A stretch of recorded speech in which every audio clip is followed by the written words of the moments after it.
If I'm being completely honest, this episode was really difficult to finish.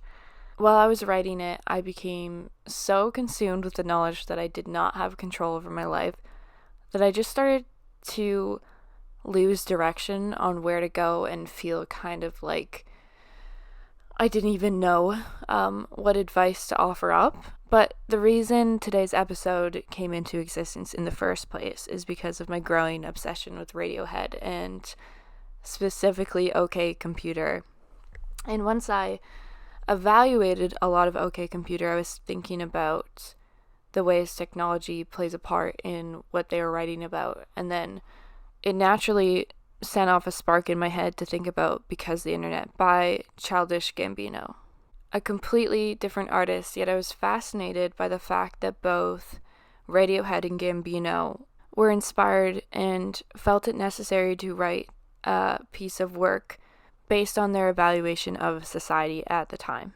However, the more I tried to put my thoughts down to paper, the more lost I felt. And this is not something I usually feel when writing.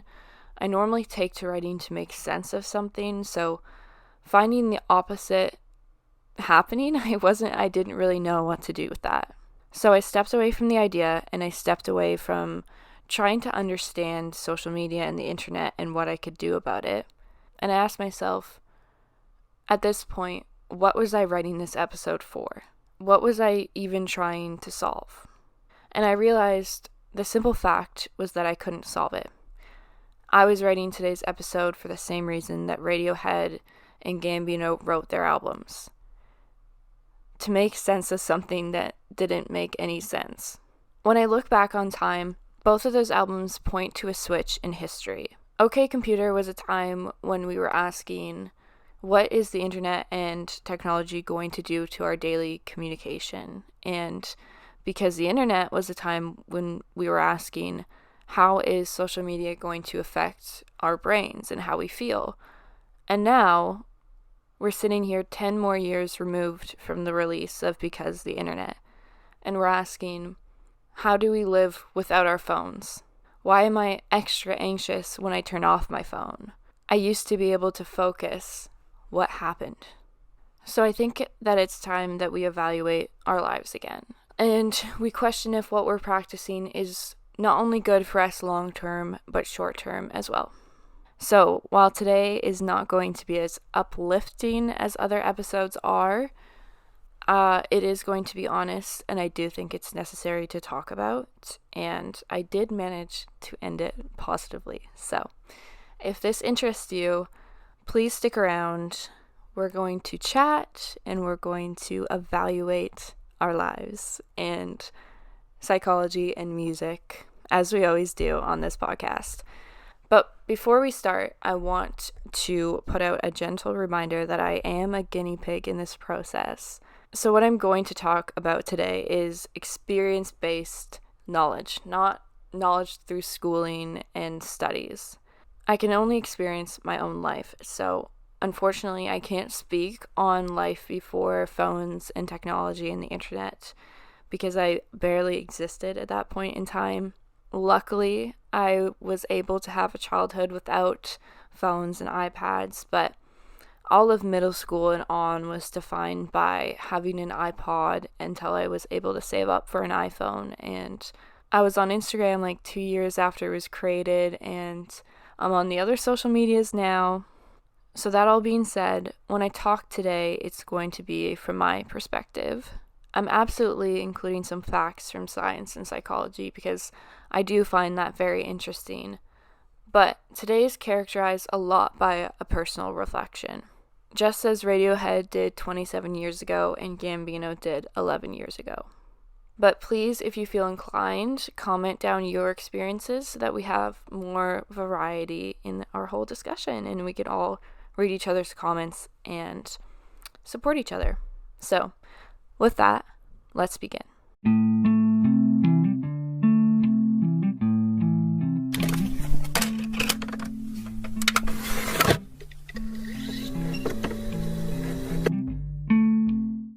First things first, we need to define the internet and social media because I find that we use them interchangeably a lot in life, but in today's episode, it won't work that way.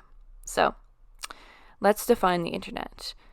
The internet is defined by Cambridge Dictionary as the large system of connected computers around the world that allows people to share information and communicate with each other.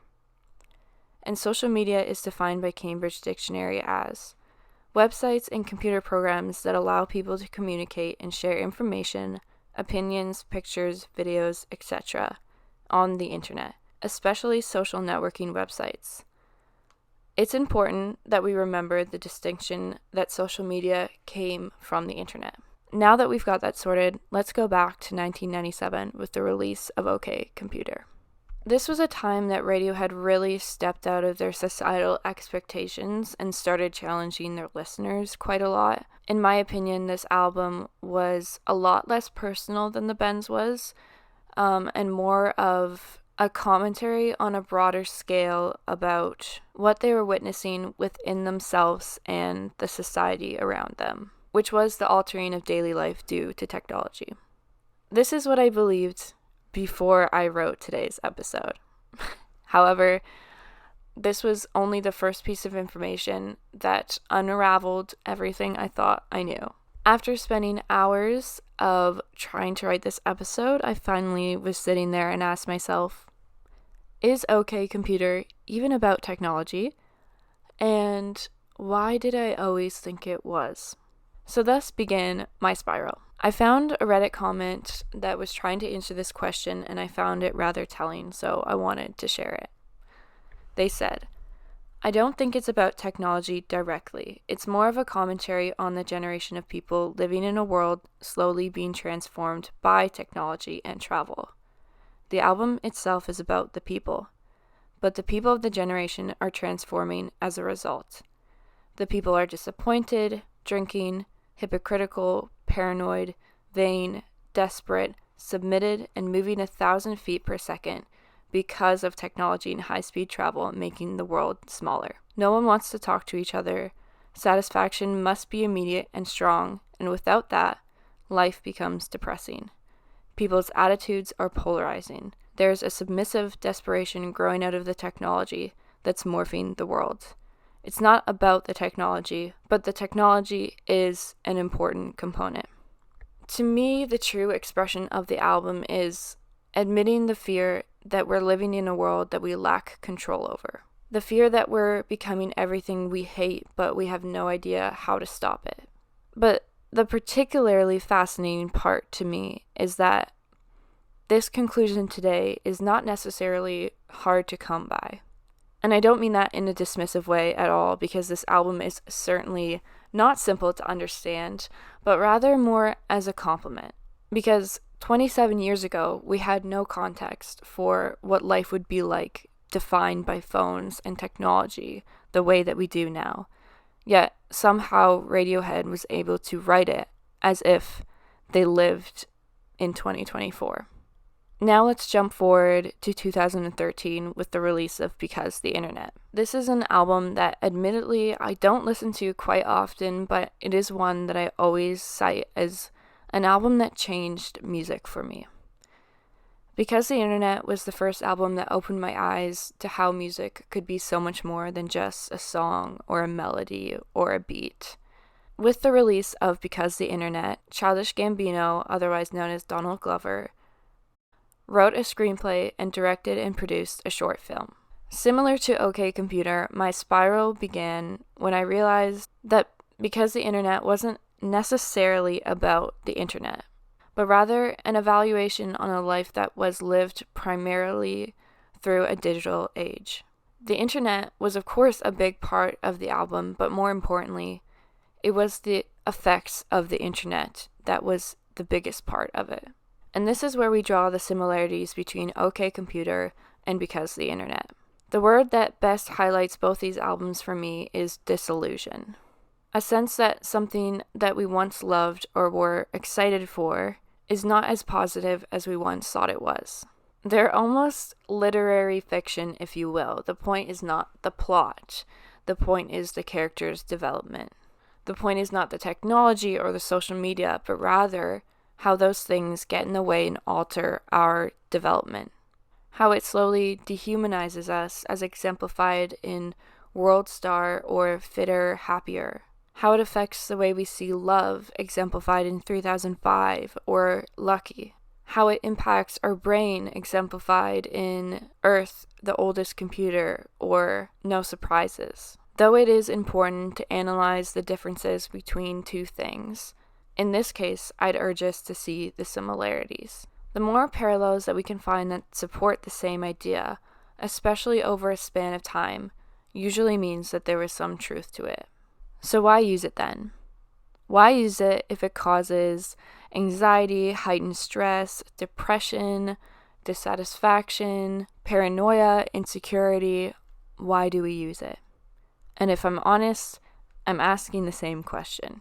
I specifically remember being about 16 and having an uncle ask me why my generation and kids around my age feel it necessary to be on social media. And I remember immediately saying, for inspiration. But I came away from that conversation rattled a bit because I knew it wasn't the truth, but I didn't know what the truth was. And now, 6 years older, I know that what was happening was that I was being marketed to. That the idea of inspiration I had in my head was correct, but it was an idea that I was simply being sold to believe in. The real reason that I was on the apps was simply an addiction. They had created what seemed to be a simple solution to developing an identity. Social media was characterized by the need to be understood and the ability to understand the people around me. Now you give that to a 14, 15, 16-year-old, and what do you expect is going to happen? I was immediately sold. Indie Blue, one of my favorite creative minds, has a blog post where she's talking about the ways that the internet and social media has impacted her life, and she said something that really stuck with me. She said, "We desperately crave individuality, yet we can only stomach the pursuit of acceptance." You see, the scariest thing about social media to me is that we look at it as a tool. And you know what? It is a tool, but not one for us. It's not a tool for the consumer. It's a tool for the company. Now, I'm not going to go all conspiracy theory on you, but it's just the truth. They make money off of us, and in order to continue to make money off of us, they have to keep us on the apps. But after 15 to 20 years of give or take Instagram and Twitter, and now more recently TikTok, they've developed such good technology that 5 minutes of entertainment quickly turns into an hour. And that's what I fear the most, that the things that are most negatively affecting my life are hidden so well that I don't even notice it. After spending time researching for today's episode, here are a couple of things that I feel like the internet and social media have cost us to lose the most. The first one is development, and specifically for younger minds. Social media cuts off development. And what I mean by this is that often a child will get to the end goal without learning the lesson. This happens because mistakes are not embraced the way that they used to be. Dr. Jonathan Haidt on Huberman's Lab explains this as, simple mistakes don't exist anymore because social media raises the stakes. For instance, 30 years ago, if you slipped on a home run in your gym class, 30 people around you would have seen it. It was just a mistake. But now we live in an age where phones exist and the opportunity for an accident to be filmed is much more likely. So in the case that this happens, all of a sudden, not only did your entire class see it, but now the entire school has seen it. And now it doesn't take you a week to forget about the embarrassing moment and move past it, because that moment exists online for you to see consistently. And this impacts the way that kids move through necessary developmental processes. Because if that moment then exists forever, it's much more complicated to let go of and get over and move on. And this doesn't stop in childhood. Being the age that I am now and releasing content online, I am consistently opening myself up to criticism, which is completely fair because I'm the one putting it online. But not all criticism is constructive. So it puts me in this position to constantly having to practice whether I take something to heart or whether I learn to let it go. Social media forces us to handle an unnatural amount of information, be it good or bad. Because, oh man, the good is not so good. But we'll get into that later because it's just a lot. The second thing it does is it changes our perception of reality. Social media is a direct reflection that there's always going to be something that you do not have. I could have a really, really great day, open up TikTok and see a quick video of this girl showing off her new sweater that's supposedly a fall fashion must and feel that desire that I need this too. And then I could open Instagram and I could look at that one influencer or person that has gone on their 5th trip of the year. And then I could open up YouTube and I could watch haul after haul after haul of all these things that I don't have. And then the ad that would pop up would be the cardigan that I saw 10 minutes ago on TikTok. Social media feeds at your insecurities and it teaches you that you're not good enough. But if you could just buy that one more thing, you might just get there. So because of this, it starts to change our concept of happiness. Guys, really think about this. It's so important to get straight in your head because it changes your overall life satisfaction. And not only with what you own and what you don't own, but with who you love and who loves you back. People have built careers off showing off their happy families or perfect relationships. And we believe it. 15 seconds of a staged video and all we can think is, my kid would never think to make this for me. Or, my partner would never say this to me just out of the blue. Consuming social media literally makes us sit there and ask, is this even real? Yet we take it to heart, and we compare our lives to it.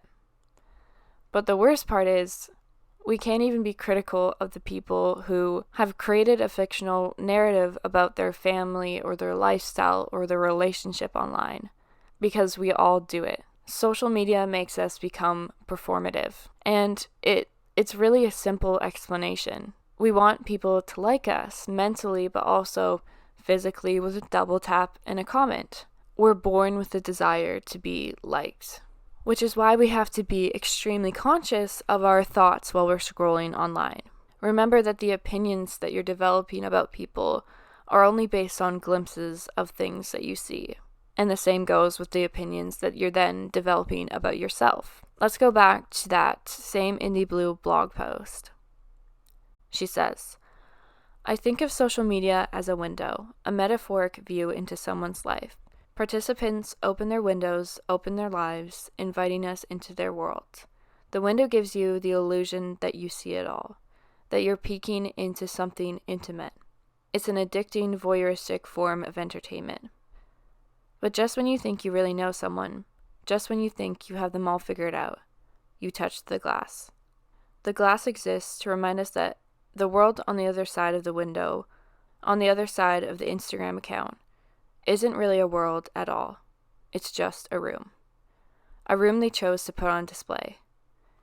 There is an entire house behind that room, an entire life behind that face. But it's easy to forget that when the glass also acts as a filter in which we view the world. The filter that has been created by our life experiences, our cultures, our conditionings, our prejudice, our projections. We think we know, we think we see. But the trick of the glass is that it's just a reflection of our own unique filter. We stand outside the same window, we watch the same YouTube videos, yet we all see something different. We think we know, we think we see, but the glass reminds us that we can never go inside. We can never see the whole house through a small window. We can never see a whole person through a short TikTok. That level of entry requires a lifetime of understanding. The third thing that social media and internet has taken from us is communication, which, funny enough, I think when we first created technology, it was in the hopes that it would make communication better. And I can agree with that in terms of the cell phone, but not the iPhone, because along with the iPhone came the apps.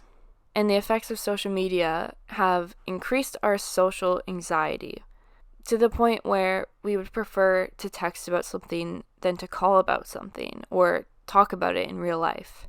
Have you ever thought, man, I wish that I just not texted them about this and I'd waited to say it in person because I didn't mean to start a fight, but I just couldn't get the words out properly.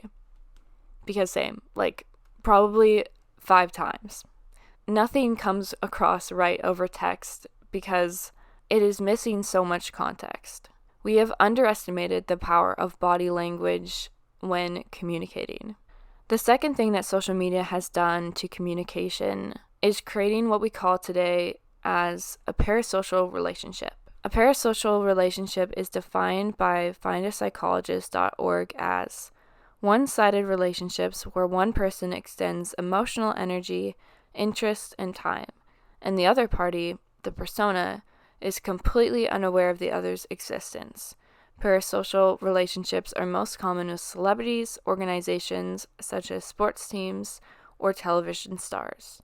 Something I know very well as a self-diagnosed fangirl. Listen, it sounds scary, and believe me, it can definitely get there, but at its surface level, parasocial relationships are the reason that we're still all on social media today, because we're interested in other people's lives and their perspectives. We've connected to them based on having some similar experience or view of the world. It's the same way that we would connect to, say, a painter, because they have found the words to articulate everything that we felt but could never say.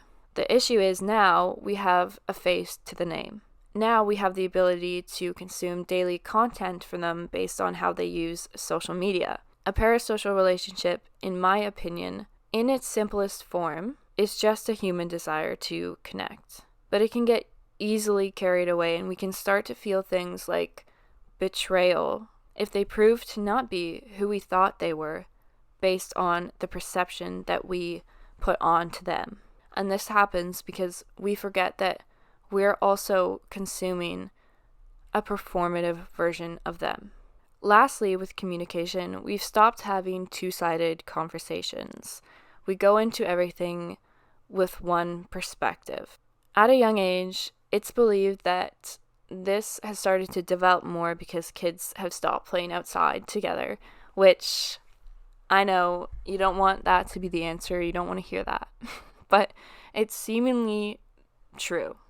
Kids stopped gathering together in neighborhoods and playing games that would then lead to conflict. Therefore, they stopped learning to resolve these conflicts together without the help of a parent, which meant that they grew up with one point of view and believing that their one point of view was ultimately correct because they had never been challenged on it, which is why fighting and resolving as children is essential to developing communication skills that we need when we're older.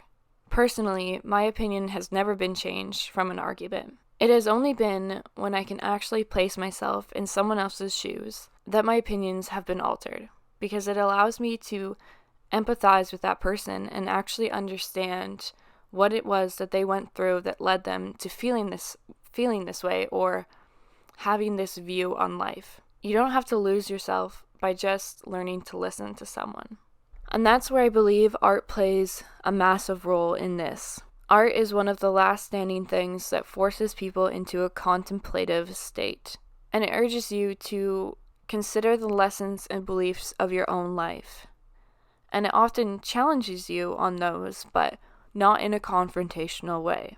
The fourth thing that social media and the internet has done has enhanced our stress. A while back, I listened to a podcast that was just kind of going into stress, and she pointed out that one of the reasons we have so much more stress now is because of the amount of media we're intaking online. Our generation handles more news than any generation has ever handled before. Think about the times where someone else's story has attached to your own life. Someone that you don't even know Yet something that happened to them touched you so deeply that you'll never forget it. This is a natural experience for us. However, with the added internet online, we can now read an influx of bad information, which means we therefore have to then try to process it and find a place to store it in our brain, which is just not normal. So if it's really that bad, why do we keep using it? The simple answer is addiction. It's dopamine. Explaining dopamine is a very essential part to everything we talk about on this podcast, to be honest. And it especially plays a part in the internet and the way that we connect to our phones as well. Dopamine is a neurotransmitter that essentially gives us a sense of pleasure. The point of dopamine is to teach us to repeat actions that get positive responses, which in many ways, as a child, was a very good thing. We learned the difference between right and wrong based on the approval or disapproval of our parents. However, now with the use of our phones, we're getting hit after hit of dopamine, thus creating a tolerance to it and also withdrawal symptoms if we try to pull back, just as you would with any other addiction. Every time that photo you posted on Instagram gets a like or a comment, it's a sign to your brain that you did something right. You have gained the approval of your audience, essentially. So it creates a new pathway in your brain so that the next time you're not feeling so good and you're trying to find a way to feel better, your brain might go, oh, that made me feel better when I posted that and people commented on it and they responded and engaged. So you're going to go think to yourself, well, maybe I should put something on my story. Do I have something to post? Like, what should I take a photo to post? While on paper this may seem harmless, it quickly becomes addictive, and it actually has the ability to change your personality because it's starting to structure and alter your motivations in life. Often the greatest tool that's working against us is distraction because it's disguised as so many different things: creativity, learning, smart spending. And because these are not externally bad things, we easily fall victim to them. But those things wrapped up in social media and the internet are actually stealing our time away from us. I think there's probably many circumstances, even just in the last week, that if you thought back, you'd realize you were looking at your phone and thought, what am I even doing on this phone? Quite often what ends my TikTok scroll is a video where I go, this doesn't even matter at all. Like, I was just on TikTok and this girl came up and she was explaining what the melting lady face style was. And I just had to laugh and pause the video and turn my phone off because I was so tired. All of these simple things are stealing so many things from us. And I'm not going to sit here and say go cold turkey because it's not that easy. But what I would say is be honest with yourself about what is taking your time and then take it back. Distraction is our biggest enemy. Our phones take away our opportunities to actually do what we want to do, like finish the book we started or work on the project that we've been building in the garage for 2 months but never have the time to do, or spend time with family and friends, sit longer at the dinner table and make a dessert together, or all of these things that matter so much more than what we're actually doing on our phones. Even if we think what we're doing on our phones is for our creativity or for our brains. So what can we do? Release control over yourself.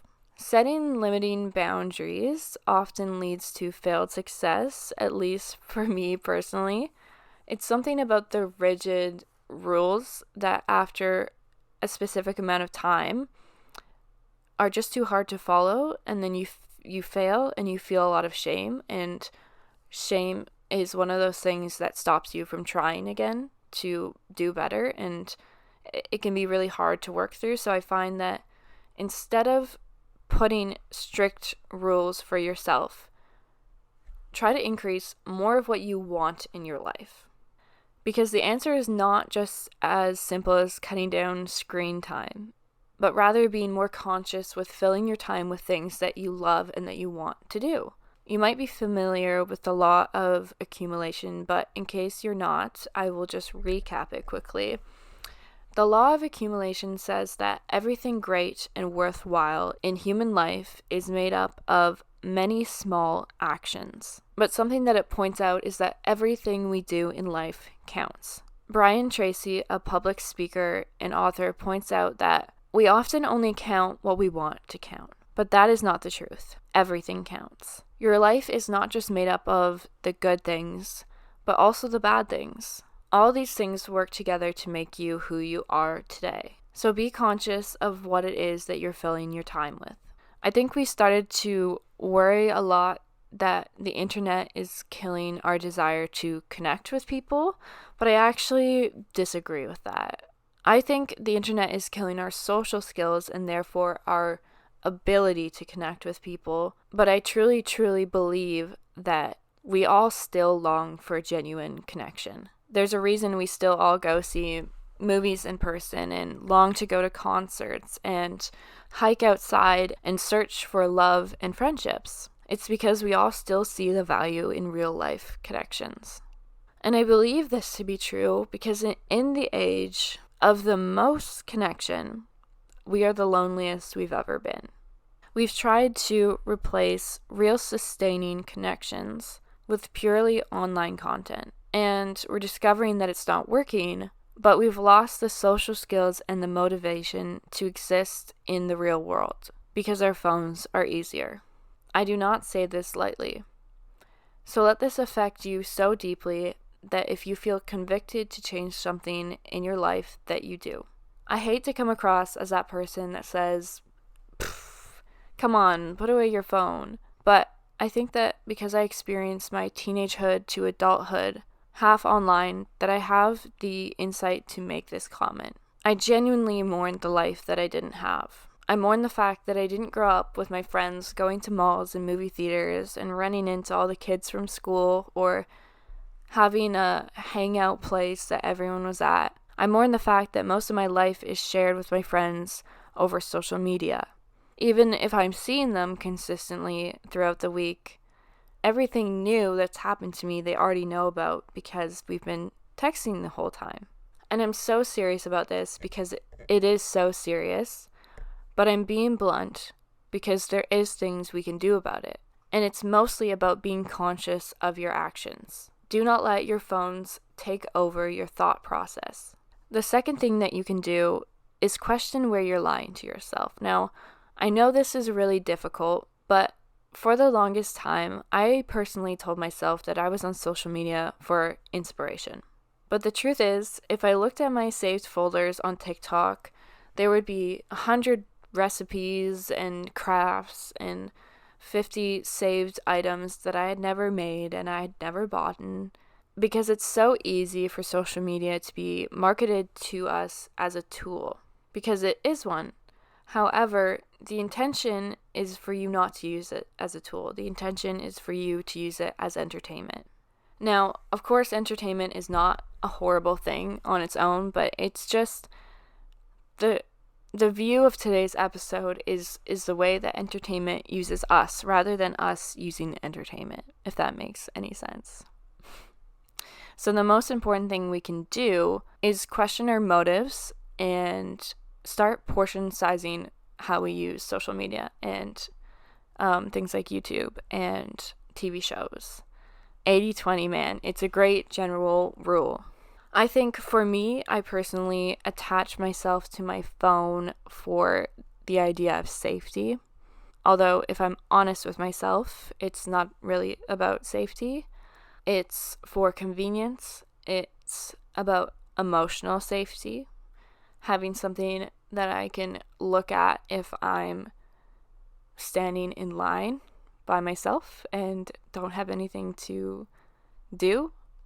It's the emotional safety of knowing I can take myself out of that space if I feel uncomfortable. And For those of us that grew up with a phone for most of our lives or around phones for a lot of our lives, it's really easy to feel like we know everything about them because our lives have always been defined by their existence in some kind of way. But something that I'm trying to remind myself of is that there's still a new piece of technology. We're just now discovering the ways that they're actually negatively affecting our development and our brains and how we act in life. So when you think about your phone and your usage on it, don't view it as something that you completely know, and keep your heart open to changing your relationship with it. Now, I have a few practical tips that I use. The first is turning off notifications. Obviously, you can be selective about what things you turn off. Personally, for me, I use I can't remember that. There's a setting on the iPhone, the focus settings on the iPhone, that you can build certain ones. So I have one for reading that shuts off everything. You know what I mean. My personal one, I usually have it all day, every day on just no social media notifications. Just text and phone call notifications I leave on. And I find that this personally helps a lot because I have to make the conscious effort to pick up my phone and look at it, rather than if I had my apps on, like notifications for them on, my screen would light up consistently. And when that happens, the brain feels prompted to pick it up and to read what the notification says. But of course, most of the things we get through social media are not pressing needs that we need to look at. So it actually really changed the game for me when I did that. And it took away a lot of my anxiety. With social media, I've got 4 apps on my phone, which means I'm getting multiple notifications from all of them consistently. And I'm feeling like I need to check it and check it and check it and check it. And that is making me anxious. So the anxiety part of the phones, that helped me a lot, was to just shut it off. Secondly, a very important skill I learned to do is to hide my phone. And when I say hide, I mean hide it. When I'm doing something that I want to focus on, like writing or researching or reading, I will take my phone and I will quite literally put it in a drawer and I will shut the drawer. Or I will find a book that's near me and I will put it on top of my phone. Out of sight, out of mind. It really, really works for those thoughts that go, ooh, I should look at this, or ooh, I should check that. Because what's actually happened in the brain, this was another thing on that Huberman's Lab episode, which is really great if you like more of the scientific research behind things. It's going to be linked in the show notes. Is essentially our brain prefers like easier tasks that we can accomplish. So when we're trying to do something that's taking a lot of our brain power, if we're not in the zone to do that, our brain is going to look for the easier things, and the easier thing is always on your phone. So if you can actually hide the phone and not give yourself the temptation to see it and then think, oh yeah, I should look at that on my phone, you're eliminating one more step, which means your brain is actually going to think through picking up your phone. Again, kind of like the first one. So if it's away in my drawer, if say I'm writing something on this podcast and I remember something I wanted to check on Instagram, I then have to go, oh, where's my phone? Oh, yeah, I put it away because I'm doing something that I want to complete right now. So it helps me actually think through the process and stop myself. Again, it's being conscious of your actions, and it really, really, really helps me personally. So that's a practical tip. The last practical tip that I have is actually retraining physical activity, which sounds like it doesn't make sense when I don't explain it, but I found that my focus on long form content like a movie has really decreased with the impact on my phone. Every time I have a movie on, unless it's super, super entertaining, I feel the need to pick up my phone and go through something like, say, Pinterest that doesn't really require a lot of thought process. And after figuring out why, I realized it's not that I'm not interested in the movie, it's that my hands want to do something. Because when I'm on my phone, I'm entertained, but my finger is scrolling at the same time. I'm physically have to hold my phone to look at it. Now, I don't have to be the first one to say that this is not a good thing. But it got especially worse when I realized that one of my bad habits was actually eating, because the action kept my hands busy, but I was not eating things that were good for me. I was eating junk food, so that meant junk food at bedtime when I was watching TV. And I'm not a nutritionist, but what I do know is that it did not make me feel good, and I was not giving my body the time to process the food that I was eating. So since then, I have tried to replace it with other actions like crocheting, embroidery, making cards, scrapbooking, and I found that this allows me to still pay attention to what I'm watching, but feel some sort of productivity in my body, which hopefully I can slowly knock that down and just get back to being fully invested in watching a movie and sitting through it without needing to do something. But for right now, it's a lot better than what it was.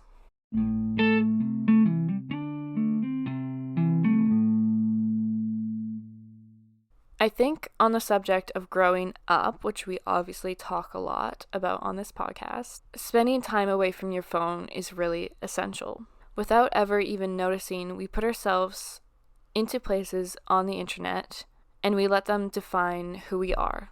What photo we're prettier in gets more likes, or what opinion we have gets torn to shreds or praised. And both of these things are things that we need to be wary about.